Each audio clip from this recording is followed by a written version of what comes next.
அப்ப கருக்கு மரத்துல வந்துட்டு இவர் தங்க ஆரம்பிச்சிட்டாரு. அப்ப இவர் வந்து கருக்குவேல் ஐயனார்னு எப்படி மாறினாரு அப்படிங்கிற ஒரு கதை இருக்கு இல்லையா? அங்க எப்படி கோயில் எழும்புச்சு அப்படிங்கிற கதைக்கு போகும்பொழுது, அப்ப அந்த ஊர்ல ஒரு ஜமீன்தார் இருந்ததாகவும், அந்த ஜமீன்தார் கனவுல போயிட்டு இந்த கருக்குவேல் ஐயனார் வந்துட்டு நான் உன் ஊர்ல வந்து ஸ்டே பண்ணியிருக்கிறேன்.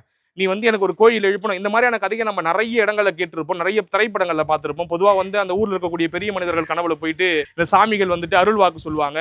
கனவுல போயிட்டு நான் இங்க வந்திருக்கிறேன். எனக்கு வந்துட்டு நீ கோயில் கட்டி கொடு அப்படின்னு சொல்லும்போது, அப்ப அந்த ஜமீன்தார் என்ன பண்றாரு, ஓ சாமி வந்து நம்ம கனவுல சொல்லிடுச்சு. அப்ப அந்த மரம் இருக்கக்கூடிய இடத்துல வந்து நம்ம கோயில கட்டி விடுவோம்னு சொல்லிட்டு, கட்டி தான் வந்து இந்த கருக்குவேல் ஐயனார் அப்படிங்கிற பேர் வந்து உருவானதா வந்துட்டு ஒரு வரலாறு வந்து நம்ம கூட சொல்லி முடிச்சாரு. நமக்கு ரொம்ப வித்தியாசமா இருந்தது, ஆச்சரியமா இருந்தது.